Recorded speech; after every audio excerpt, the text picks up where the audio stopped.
We welcome you to the Phillies pregame show brought to you by Boca. Fans rocking some Boca today, hoping to bring some luck to the Phillies, and they certainly need it. After a tough game one, a 6-2 loss to the New York Mets, we're going to dive deep into it.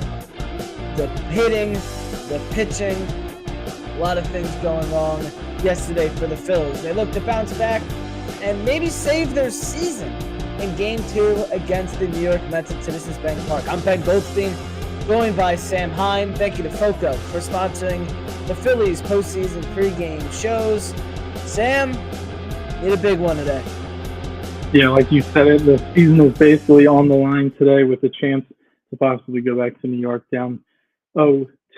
So a lot of nerves, a lot less excitement, I guess you could say, than going into yesterday's game.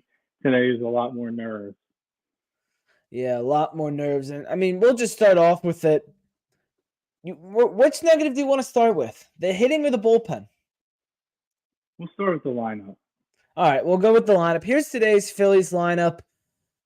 Leading off, designated hitter Kyle Schwarber. Batting second is shortstop Trey Turner. Batting third, first baseman Bryce Harper. Batting fourth, right fielder Nick Castellanos. Bryson Stott plays second and bats fifth. JT Realmuto is catching. Batting sixth, batting seventh, left fielder Brandon Marsh. Batting eighth, third baseman Edmundo Sosa. And batting ninth is center fielder Johan Rojas. We'll start with today's game. You see the biggest difference in there is Alec Bohm. He is not in the lineup. He went 0 for 4 yesterday, finished last season 3 for 27, and has been struggling. He's hitting 170 over the last month. Topper wants to look for a little jolt in the lineup, so you sit Bohm. 97 RBIs. Do you see it? Do you not see it? What do you think about the move? One of the biggest things the last two seasons that has kind of derailed this team going into the playoffs and kind of has helped them lose these last few games, the last few years, has been the inability to switch up the lineup when guys have been struggling. Well, it was just one game. Boone did not look good yesterday, and then there was reports that he was throwing his helmet in the dugout, which has been a problem for him a lot. Some of those temper tantrums, and we know the organization is not big fans of that as well. So I think that kind of played into it, because a lot of people would say, well, if you're going to bench somebody, why don't you bench Stott? At least Boone has produced this year. Stott really has had a down year, but I think just Bone's headspace of him not really being in the greatest headspace led to this today. I mean, it's definitely risky. Anytime after just one game you bench your all-star third baseman who had, like you said, 97 RBIs, fourth in the league in doubles. For a guy who's a platoon player off the bench, yes, he does bring the energy, but it's definitely risky. I mean, I like that they're trying to switch it up. I mean, if Bone was having better numbers down the stretch, it wouldn't make as much sense. But like you said, he's been putrid down the stretch ever coming back from that injury. So hopefully it works out for us today. I mean, it's definitely an interesting decision, especially going up against a righty. Yeah, we'll dive into Luis Severino a little bit soon, but you need to play risky when you are coming off a horrid offensive performance. The Phillies had 2 hits yesterday before going into garbage time in the 8th inning. Both of them came off the bat of Kyle Schwarber, of course, the leadoff home run on Kodai Senga's third pitch, and then you got another one from Schwarber, which was just a bloop single in the center in his first 2 at-bats. After that, I mean, you got nothing. You had 1 hit after the third pitch of the game. You had 0 hits outside of Schwarber before I believe Harper got the third one in the bottom of the 8th inning. And you look at it and it's just a replay. It looks like you're rewatching your life and rewatching my fellow members of the tribe, Yom Kippur, is coming up later this week. That's when we repent for our sins. And, well, it doesn't look like the Phillies repented for their sins last season when their season ended because, well, they're chasing again. And it was really bad yesterday. Certainly horrible at-bats from Trey Turner, Nick Castellanos, Alec Bohm. Sound familiar? Maybe. Phillies chase rate from August 1st through the end of the regular season was 32.6%. That was the worst in all of baseball. Their chase rate in game 1 was 32.6%. Sam, this is terrible. Yeah, I mean, I feel like you said it best there. I think what you were looking for is Groundhog Day. I mean, it feels like every time we get in the playoffs, when they lose these games, it's just the same games over and over again, where they'll scrap together some guys getting on base. Maybe they'll get a walk and then steal a base, or maybe they'll get a single, like you said with Schwarber yesterday, and then nobody behind them is able to drive them in. I mean, yesterday, one of the biggest things, honestly, the last 2 years, is that we have not had somebody to protect Bryce Harper in that lineup. I mean, 2 years ago, they tried it with Alex Bohm. He had the one home run in the World Series, but besides that, he did absolutely nothing. Then last year, obviously, Nick Castellanos had a very good NLDS, but he froze up in the NLCS. That's something going forward that they need to figure out, because if Castellanos is not producing, they're just going to pitch around Alex Bohm as much as pitch around Bryce Harper as much as they can to get to the Castellanoses, to get to the Bohms. And he's just not going to see anything to hit. So, like you said, their chase rate is just out of the charts. One of the biggest things, I think, is that they try to press a little bit too much in the postseason. They try to have these big home runs. They try to get these runs back with one swing. You saw, obviously, Schwarber lead off the game with a Schwarber bomb. And then I feel like these guys kind of think, okay, well, now that's just going to keep rolling. Let's kind of go for the home run there and overswing a little bit. So, yeah, it's definitely worrisome. I mean, it's been a trend over the last 2 years. Like you said, it's been a trend since August started. So it's going to be something the Mets are going to really try to hone in on and try to exploit again today and the rest of the series. Yeah, when you look back at the Mets' hits yesterday, they had 8 of them. All of them were singles. 5 of them came in the 8th and 9th inning. Most of the hits for the Phillies were extra base hits and a homer. Like, the Phillies don't get singles. They don't play this. The Mets got a bunch of runs on sacrifice flies. When the Phillies go out there, especially in October, as you said, they look to be the hero. They look to have the moment. They're not playing together like they were maybe in 2022. They're all looking to have their moment and be the star. When you do that, you have things like this.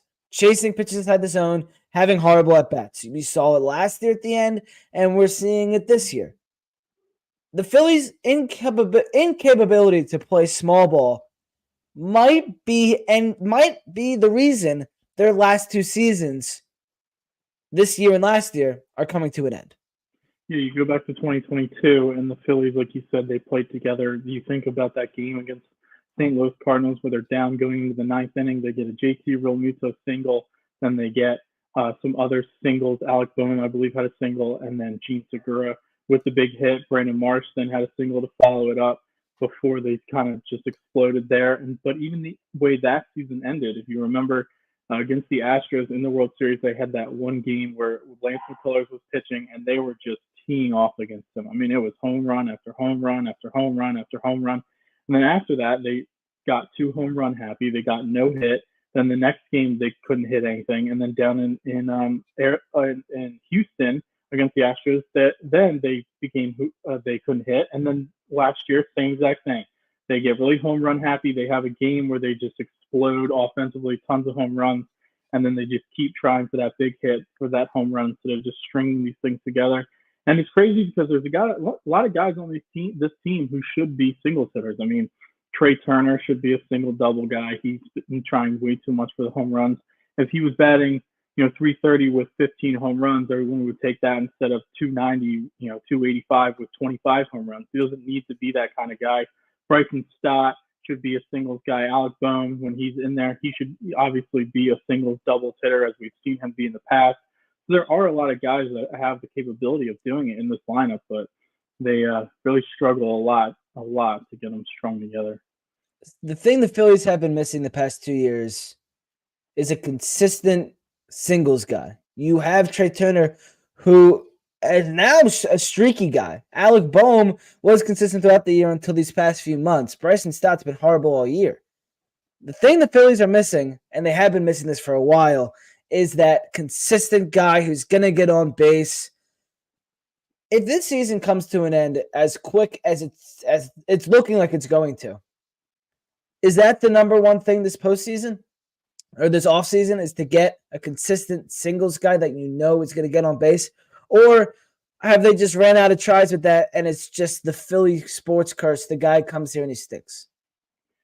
My biggest thing this offseason, I think, whether they win the World Series or not, is to try to get somebody to protect Bryce Harper, because that's my main focus. I think, you can neutralize Bryce so much in these postseasons, and we saw it last year against Arizona.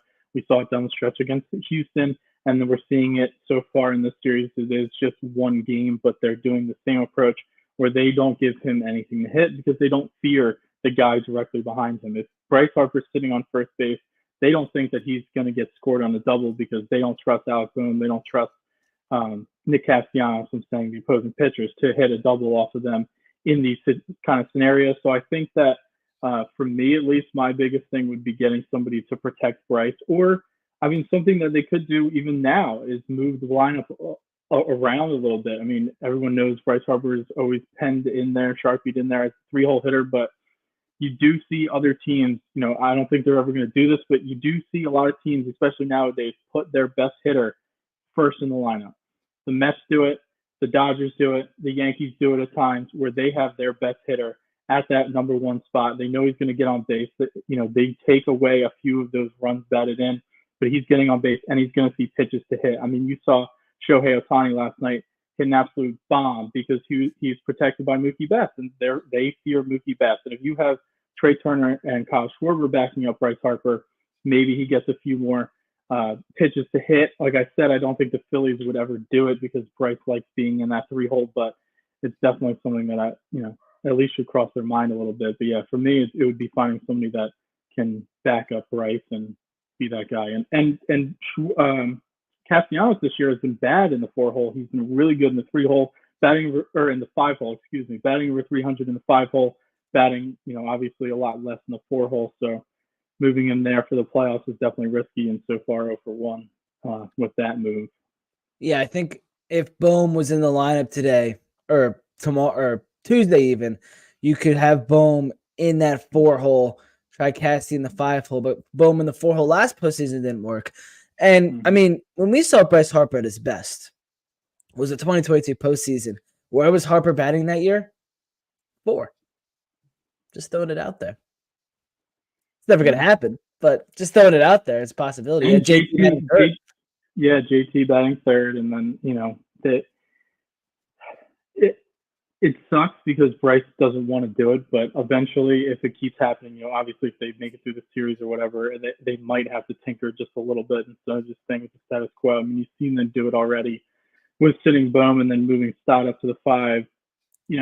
It's obviously risky, but moving him around a little bit, even to the 2 spot, and putting Trey 3, just to switch it up a little bit, just to have somebody that puts a little bit of fear in the opposing pitching staff behind Bryce to possibly get 1 or 2 pitches to hit instead of just, because you saw yesterday he was pressing that third at bat and he would just swung at pitches way outside the zone because he was tired of just getting walked and didn't want to take his third walk. And it's hard to blame him for that, but it's just going to keep happening. Another thing with Harper, he's not going to get pitches to hit. He should know that. We should know that. He was chasing a lot at those pitches that were not intended to be swung at, strikes. Harper needs to ease back a little bit and stop jumping at these balls out of the zone. And really, so does everybody else. But notice it a lot with Harper yesterday. Yeah, I think, like I said, he took the walks in the beginning, but I think he just gets impatient of getting pitched around, where he's the guy that knows that he can make things happen, and he wants to make things happen. He wants to put this team and this city on his back, and we've seen him do it in the past, but he needs to be patient and understand that if he's on base, that's better than him striking out. As much as it sucks, he just has to, that one pitch that he struck out on yesterday was so far outside the zone. It's definitely really tough, and you want your best player to be able to swing the bat in the postseason. But if they're not going to throw you anything, at least try to get on base and then create havoc from there. You got to try and make something out of nothing. They're going to go up against, this lineup is going up against Luis Severino.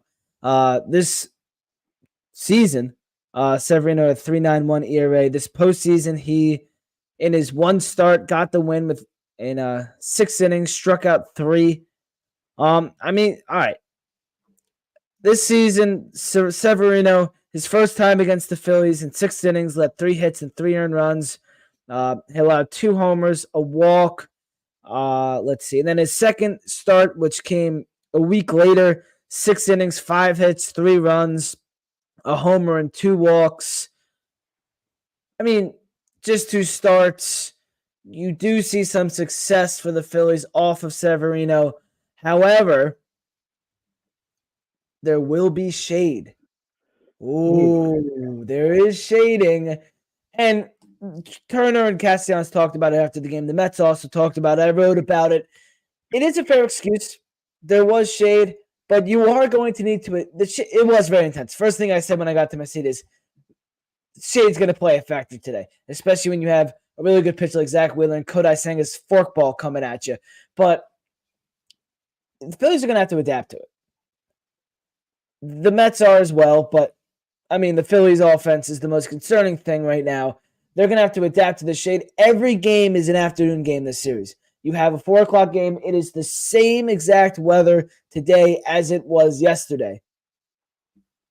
How will the Phillies adjust to, the shade, which they've never seen before? Or will Luis Severino just dominate them like they got dominated again yesterday?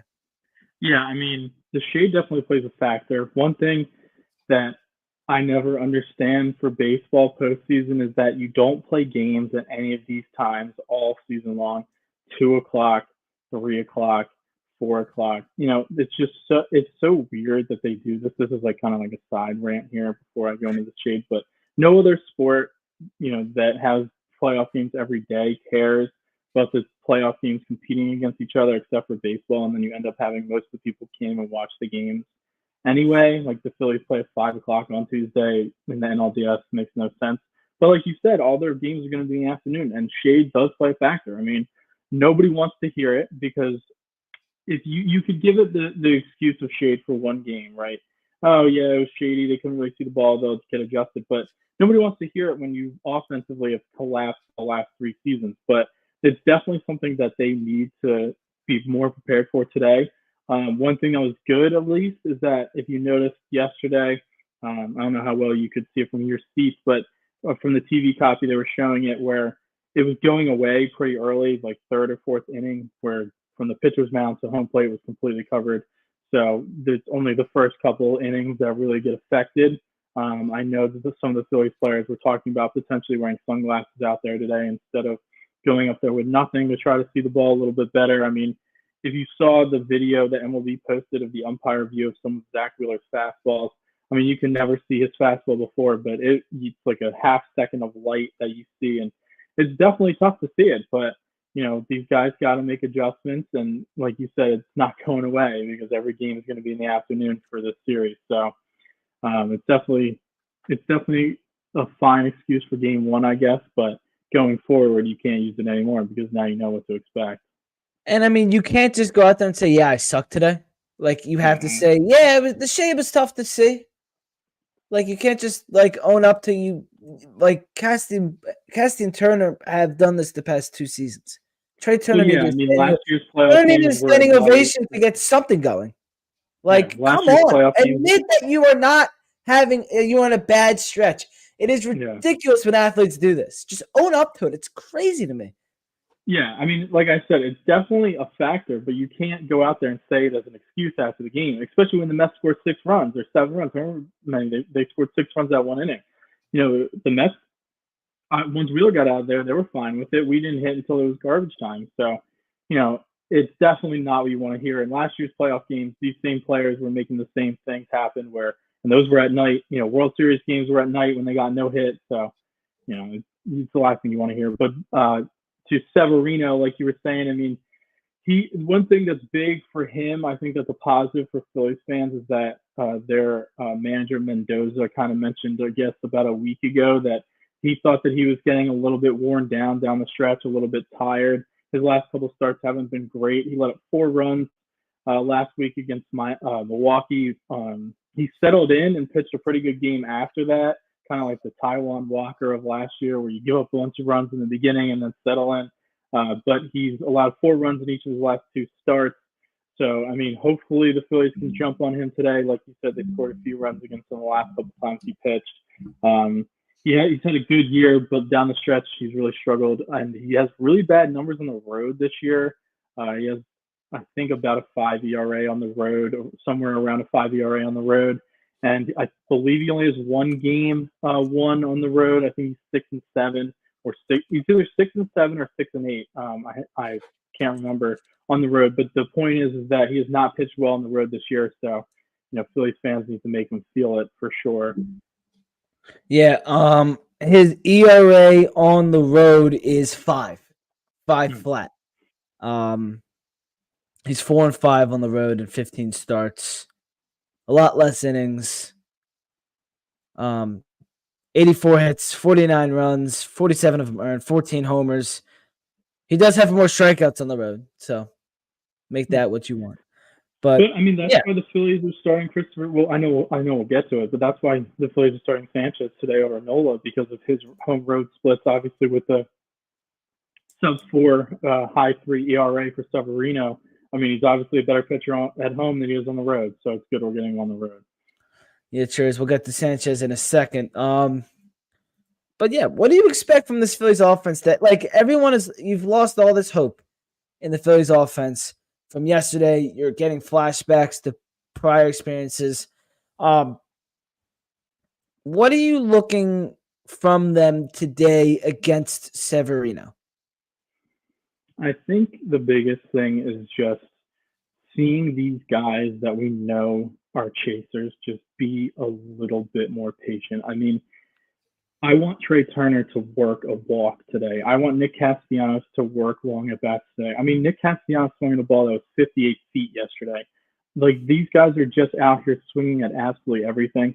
And I think just for the fan standpoint, because I think this, excuse me, I was listening to the radio earlier today, and a point was made by one of the hosts. I can't remember exactly who said it, but they said that when these guys start chasing, the fans get a little bit tense because they can see what's coming. I think if Trey Turner in the first inning works like an 8-pitch walk and then, gets Bryce Harper up with a man on, it's a little bit harder to pitch around him when there's a man on base. Having just something like that where you see just a little bit more improvement today from yesterday could definitely be something that could kind of get the whole team going. And then the bottom of the order, everyone's going to focus on the stars, and rightfully so. I mean, besides Schwarber, they didn't do anything at all yesterday. But, I mean, the bottom of this order is obviously a concern. Rojas worked a great walk yesterday, but we all don't trust him. Stott, JT, Marshy, I mean, they all have kind of struggled at points this year and a lot of points throughout the season. So hopefully the bottom of the order can kind of get it going a little bit more. And, we need a little bit of something out of them as well. Yeah, it's always nice if you can get something on the bottom of your order, and would be huge for the Phils, especially if the top guys continue to chase. But we will see. That's how the Mets started yesterday. Frankie Alvarez, their 9-hitter, got a single, and it kind of just went rolling from there. So you need those guys to step up too. We can't just have automatic outs at the bottom of the lineup every time. Speaking of the Mets rally, it was fueled by the Phillies bullpen. When Zach Wheeler, who was unbelievable, not the best start I've ever seen from him, but he just worked, and he worked and pitched and 7 innings, no runs, 1 hit, 9 strikeouts, 111 pitches. And he had an unbelievable first inning. He touched 99, 11 pitches, 11 strikes. It was absolutely insane from Wheeler in that first inning.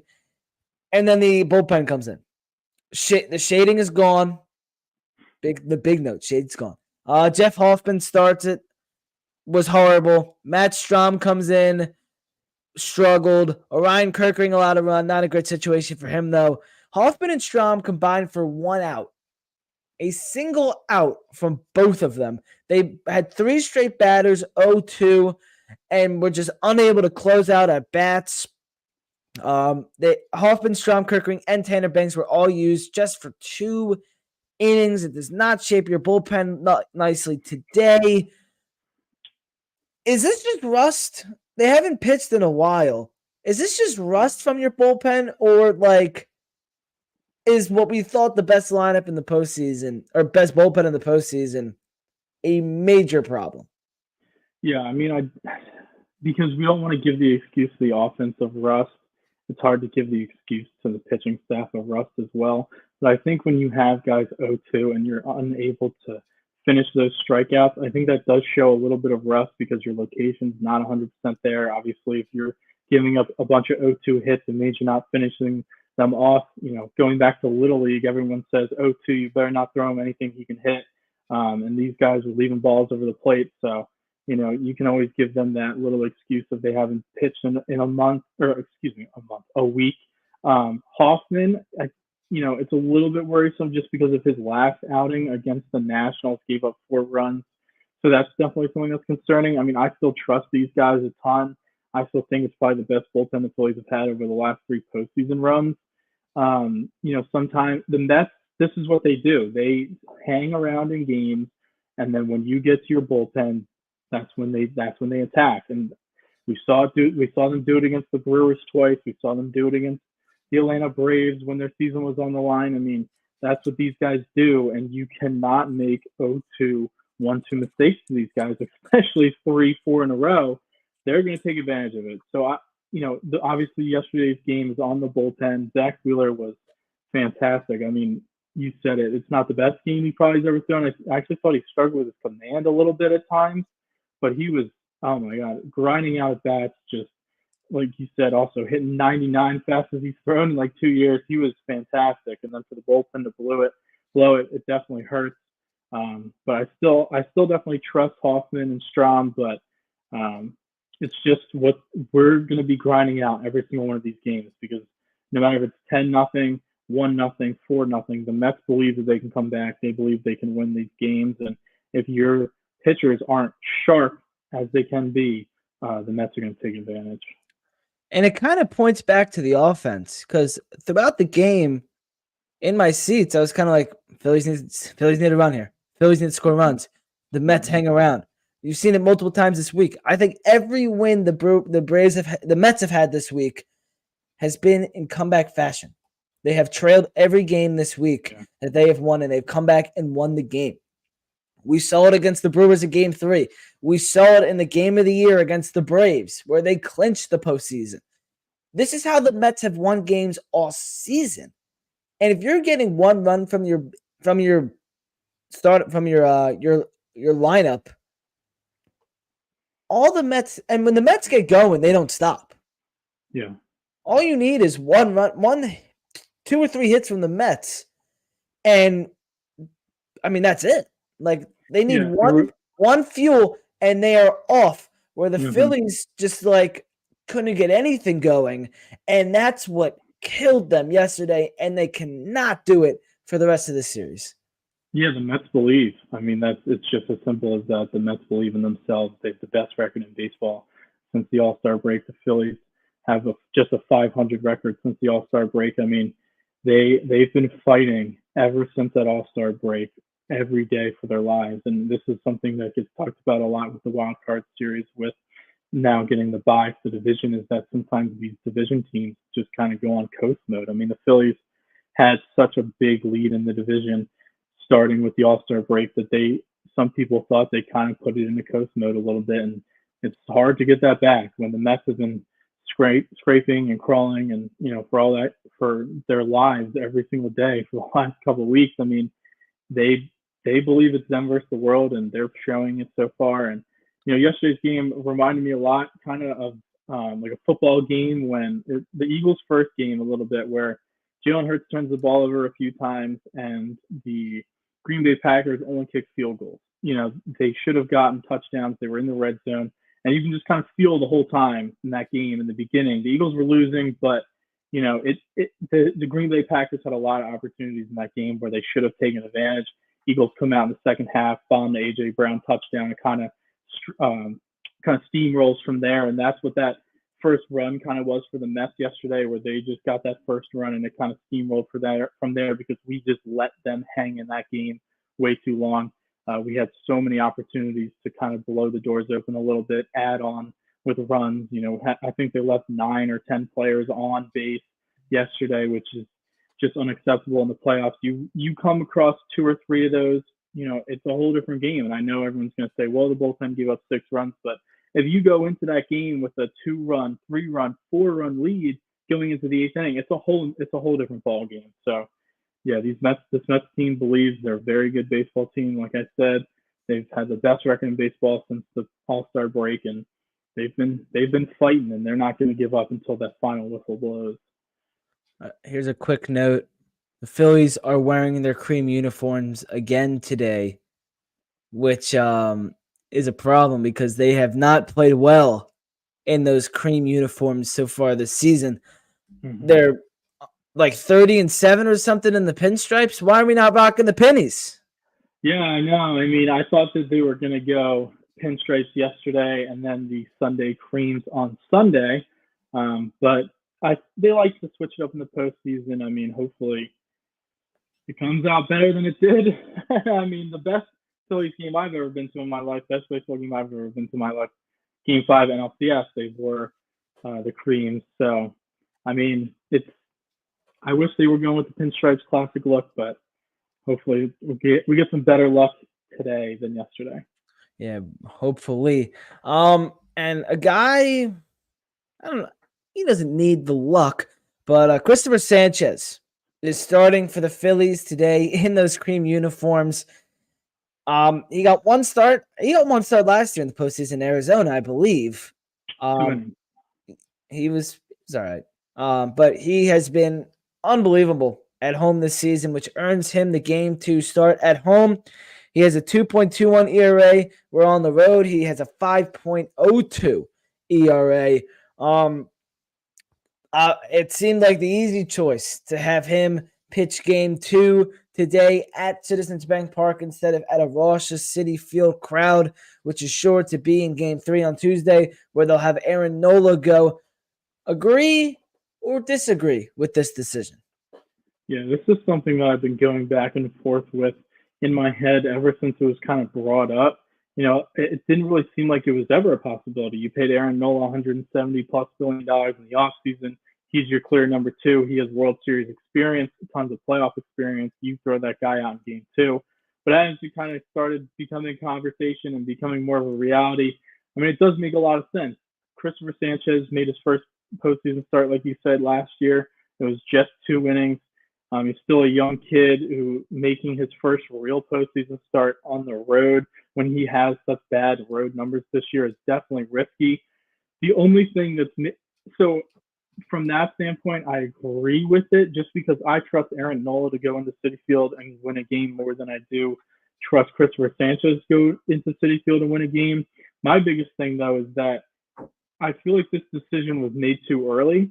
I think that sometimes, and you see it all over the league, that they announce their Game 2 starter before the series starts. I think they should have waited to announce because I would much rather have Aaron Nola on the mound today trying to even up the series than I would Christopher Sanchez. If they waited to announce it, I feel like this decision was made with the assumption that the Phillies were going to win yesterday because a split is not, obviously you want to go back to New York 2-0, but a split is not the worst thing in the world. Whereas going there 0-2 is, basically season over, wrap it up.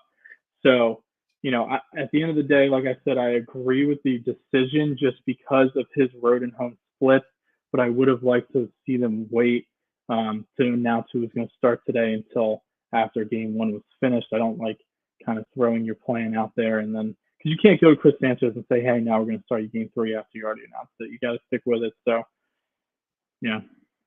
Yeah, it was a little bit of a jumper of the gun. And I don't know what I expect from Sanchez today. Like, first real postseason start against this Mets lineup. Hey, you can dominate the first, 3 innings because there's shade. But then after the shade is gone, things get real. What do you expect from Christopher Sanchez today? Yeah, I think we need to expect about 2 to 3 runs from Sanchez today. So we obviously are going to need the offense to pick it up a little bit. Going into your first career postseason start, really, I don't really count last year just because he was an opener. This one, they expect him to go deep into the game. I mean, we've seen him be fantastic all year round. But anytime someone goes into their first career postseason start, you can't expect them all to be Zach Wheeler, right? And I think if he leaves this game with under 3 runs, 2-1-0, 5 innings around, get to that quality start area, you have to be really happy with it, and that is what I expect him to do. I mean, while this Mets lineup did a good job yesterday of scoring runs, they're not crazy explosive. At least so far, we've seen over the 3 games with the Brewers. The first game was high scoring, but the last couple of games, I think you saw yesterday that they can be had at times, and they are starting some of their right-handed hitters today that are, instead of some of the guys that are better against right-handed pitchers, like Harrison Bader, who, knock on wood, I hope this doesn't come back, but is not the best hitter. JD Martinez has kind of stepped down this season. So I expect Sanchez to give us a quality start. I think he's going to be around that 2-run mark, around 5 innings, and bullpen's going to have to take over from there. Yeah, and Hoffman, Strahm, Perkring, and Banks may not be the go-to today after pitching as much as they did yesterday, but it's the postseason. You got to do what you got to do. I have a question off of the Sanchez for you. If he kind of implodes early, do you go to Ranger, or do you just ride it out bullpen game? Because in reality, this game's desperation time. I mean, going back to New York 0-2, you're basically over. It's basically done. I think you have to go. I think you would have to send Ranger Suarez out to the bullpen because your mop-up guy is Colby Allen. Like, if Spencer Turnbull was healthy and on the roster, I would have him go out and do some mop-up innings. But if you get an explosive Sanchez start, I think it has to be Ranger Suarez. You had 4 guys, including Tanner Banks, who could go multiple innings. So a ton yesterday. So it will have to be Ranger. And then how does that shape up game 4? Yeah, my biggest worry with that, because I heard, like I said, I was listening to the radio earlier, and I heard some people kind of throwing that around, and maybe when I ask you, but my biggest thing would be they're so similar. They're so similar pitching-wise, both at 92, 93. I guess Sanchez throws a little bit harder because he's gotten it up to like 97 now, which is crazy. But there's still that left, like, they're a little bit too similar for me. That would make me nervous that if they're hitting Sanchez, they're going to hit Ranger and then blowing him for game 4. But at the same time, I mean, he has come out of the bullpen before, so he's used to it. I don't know. It's hopefully we don't have to get to that, but it was just something that I was kind of thinking about because with a guy's first real playoff start, you just never know how it's going to go. I mean, like we said, Sanchez had a great season, but you just never know how these guys are going to do in the postseason until they get into these moments. So it's definitely a little bit nerve-wracking today, already being down. It is very nerve-wracking. Here's the Mets starting lineup. Shortstop, Francisco Lindor. Batting second, third baseman, Mark Vientos. Brandon Nimmo playing left field, bats third. Pete Alonso, the first baseman, bats fourth. Jose Iglesias plays second base and bats fifth. Batting sixth, designated hitter JD Martinez. Starling Marte plays right, bats seventh. Francisco Alvarez, the catcher, bats eighth, who has the most punchable face in the MLB. And Harrison Bader plays center, batting ninth. So kind of similar to yesterday's lineup, but some changes. So hopefully we get good stuff from Sanchez and the Phillies offense today. Asking for a lot there. Yeah. Asking for a lot. You asked me that you wanted to talk about this. The fans in the first postseason game. Obviously, I was there, but on TV, what did it seem like? Yeah, so I thought the first inning, I saw your tweets yesterday, so I wanted you to kind of get on here and expand on them a little bit. I thought from the TV standpoint, the first inning, obviously great. Everyone was loud, standing up. But it just seemed like as the game got on, I mean, maybe it was because it was a 1-0 game, it was boring, that kind of thing, but it just didn't seem like it had the same kind of juice. And then obviously people leaving early. I mean, I don't know. Do you think like because the Phillies by far is the most expensive playoff tickets. I mean, by over $200. The numbers came out where Phillies playoff tickets are over $200 more expensive. Like, it starts to get to a point where the normal fans, the fans who have been there all year long, you don't want to say this, but like the real fans, as some people will say, that they can't afford to go to the playoffs. I mean, I've gone the two last seasons. I'm not going this year because it's just way too expensive. So there's always that worry that you kind of price out your own fan base a little bit there. So your experience, I know you were a little bit critical of the fans. I just wanted to hear what your thoughts were on yesterday's game from that standpoint. Yeah, so the Phillies definitely get fueled by the fans. They've said it before. So when I go to a playoff game, I'm like, all right, we got to fuel the guys by, being loud, standing up. And when I walked in, I didn't feel like there was much juice. Like, first playoff game, I was at NLDS game 3 and 22. So I always kind of compare it to that because that was the greatest crowd in any sporting event. And my dad, who's been going to the vet, who went to the vet in the 70s, that was the best crowd he had ever seen. So I always kind of backtrack to that. Walking in game 1 of the NLDS, there wasn't much juice. Like, it just felt dead. Like, they were putting the ads on the scoreboard, and like there weren't that many people in their seats. I was like, this place is like kind of dead. And there weren't that many Mets fans from what I saw. So I was like, all right, there's going to be Phillies fans. This place will file in. First inning was awesome. Everyone was standing, everyone was cheering. But then after that, as you said, close game, you would think more people would be up and rowdier, like, all right, let's go. But it felt like as the game went on, it just got worse and worse. And I was in the left field deck, second level, in front of the scoreboard. My section and the section like around us, people were sitting the entire game, and there were no Mets fans around us. It got to the point where everyone else was sitting and I was standing. I was like, all right, well, I can't be the only guy standing. I'm blocking all these people behind me. So I sat down, and the guy in front of me was standing. I think it was like the 4th inning or something. An usher comes down and tells him to sit. A Phillies usher went to a Phillies fan during the postseason and told him to sit down during the game. He ignored him.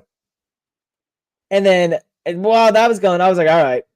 I tapped the guys back. I was like, you know what? We're all going to stand. And then we yelled back. Everyone, put arms. Everyone stands up. The usher walks away. It was very funny.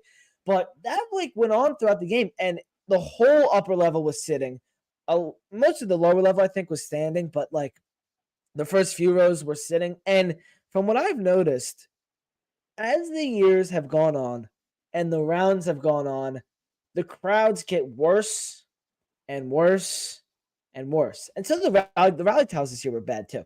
Like, this is a good design. Yeah, all the other designs have been bad. Mine was all washed out. It did not look good. But anyway, beside the point, it's just in between pitches, there wasn't much. There was very little. During the pregame rally towel wave, people did it for the first few minutes and then stopped. They weren't going the whole time, which was very strange. It was just weird. You would think it's the New York Mets. It's game 1. You just won the NL East. There's expectations. And this was the worst playoff crowd I had seen from all the games I think there was a 6 for me, from the 6 that I've been to. It was weird. I had never sat that much at a playoff game. We were sitting almost the whole game. And it just got to a point where in the 8th inning, people were leaving, which is so soft leaving a playoff game early. It looked like a normal game in June. Everyone was sitting. It was quiet. There were open seats. I don't know. It was strange. Yeah, I mean, that's definitely a worry, is that people are getting priced out. I mean, I like I said, I know a lot of people, including myself, who can't go to games this year just because they're so expensive, and obviously I live in another state, so that doesn't help. But even some of my friends at home, who are diehard Phillies fans who can't even go to any of the games, who I went with a couple years ago, that can't go this year. And I know a lot of some of it too is that they're not giving partial season ticket holders seats this year. I have a friend who has season tickets, partial plan, the lowest one, and they got tickets 2 years ago. They got tickets last year. They didn't get any this year, which is kind of bad on the Phillies standpoint. And I think, a lot of people just assume because we're home, we're going to win, we have the best fan base, we have the best crowd. It's just not the case. I mean, we've seen it at the last 2 postseason runs, and then yesterday. I mean, the Astros came in here, no hit us, beat us game 5. The Diamondbacks came in here down 2 games, needing to win game 6 and 7 at home, beat us both times, and then for the Mets to come back and do what they did yesterday at home. We just can't assume that the Phillies, because they're home, they're going to win now. It's unfortunate because we were so, after that 2022 NLDS, we had such an impact. I was also at that game. It was the most amazing sporting event. Well, the second most amazing. So I was at the Harper home run, but I was at that one as well. Yeah, just the crowd and the excitement before the game, and that game also had 11 years of fandom and excitement and all that just pent up, waiting to explode. So I don't think anything will ever match that game, no matter what, unless the Phillies are ready to clinch a World Series. But yeah, it's definitely something to monitor going through these playoffs as it keeps going. And I think you see it all over baseball, that home field advantage just doesn't matter as much as we think it does. These road teams go in the wild card series, win all the time.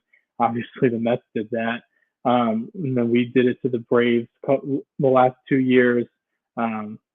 We did it to the Padres in 2022. There's so many examples. The Kansas City Royals walked into Baltimore and swept them, which is known as a good crowd. Like, home field advantage just doesn't matter as much, I think, as we all like to think it does. And that's definitely something to think about a little bit more going forward if we do advance and keep going. That, one, we need to bring the energy more, and two, that sometimes, just because you're home doesn't mean you're always going to win. Phillies have lost 3 straight postseason games at Citizens Bank Park, and all the what is it now, 5 losses at CBP the last 3 postseasons. They've all been the quietest crowds. The last 2 games of the World Series, the most expensive tickets. Game 6 and 7 of the CS, the most expensive tickets. This NLDS game yesterday, which we were very lucky to get tickets, and I'm very grateful that we were able to go. They were expensive, So it is what it is. If you're not winning that ticket lottery, no normal person is going to the game. Like, no true fan that's going to stand and cheer like my dad and I are going to go to the game. So anyway, moving on, because we are 10 minutes away from first pitch. We still have a good amount of things to get to. We have to talk about our SeatGeek standout star. SeatGeek, the tickets are expensive, but if you use code Philly Sports Report, you can save $20 off your first SeatGeek purchase. Link in the description or the bio to save. Hey, every penny counts when you can save some money. Sam, who are your SeatGeek standout stars?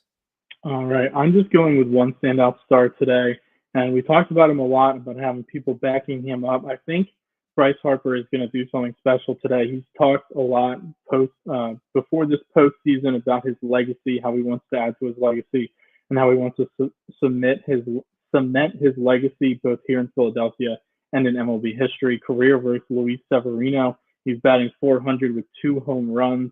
I think the Phillies' best player steps up big today. Yeah, you better hope so. My standout star, the guy who needs to step up the most and needs to bounce back after a bad game, give me Trey Turner. Haven't seen much from him at all. He was down in the batting cage after the game, swinging late. I mean, it's kind of just a hope for me at this point we get something out of Trey Turner, but I got a feeling today that we're going to get something from Trey Turner. It would be huge. Thank you to SeatGeek for sponsoring this segment of the show. Philly Sports Report at your first purchase to save $20 off. The Gamblers Are Us locks of the game. Gamblers Are Us is the podcast on Philly Sports Reports where you can, get some gambling advice with Gus and Scott Barber. Sam, what are your locks for today's game? Yeah, so Phillies are favorites in this game, and I do like them in this game as well. I think a lot of times in these kind of situations, home team down 0-1, desperation mode kicks in, especially in a 5-game series. So I think the Phillies are going to be playing desperate today. The Mets already achieved their goal. We always said it when we were the wild card team: just split, and get home. The Mets have achieved their goal already. I'm not saying that they're going to lie down today at all, because we all know they won't. I think the Phillies are going to be playing desperate, so I like them. The over/under on this game is 8.5. I like the under.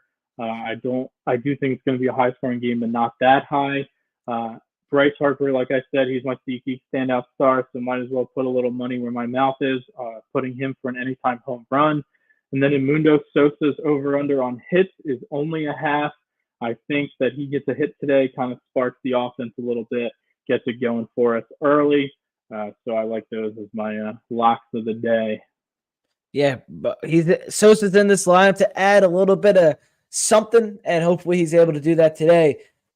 Foco, FitCheck Foco sponsoring the show. So thank you to Foco for everything. Real Fancy, the best gear. That's why Foco makes legendary gear for the most legendary fans. Click the link in the description or bio to save 10% off any order at Foco. A lot of overalls in the ballpark yesterday. Sam, looks like you're rocking yours. Yeah, for the first time, I'm able to kind of rock these out. Like you said, the Foco overalls, I got the Phillies ones on today. Hopefully they bring us some luck. Thank you to Foco for sending me these. I wish that hopefully the Phillies can advance and I can somehow get up to a playoff game to be able to rock them. And then I also got something cool. A shirt. I got the Schwarber, Wawa Schwarber Fest, Oktoberfest, Schwarber Fest. So hopefully it brings us a little bit of luck. It brought us some good luck in 2022 when it first started. But yeah, I got the short alls on today. Hopefully they bring us some better luck than my jersey did yesterday. And yeah, shout out to Foco for sending me these. They are awesome. And when it's hot down here in Florida, the short alls are the only way to go. They are pretty clutch. I also have that Chorfest shirt. It is a great shirt. Thank you to Foco for sponsoring. Keys to the game. There's a lot of keys and different ways to approach this one today. What are your keys to beating the Mets in Game 2 of this series? Yeah, I'm going with one key today. I'll throw it to you afterwards. But my key, you talked about it earlier, playing more small ball. Singles, doubles, Johan Rojas putting down bunts, working walks, better plate discipline.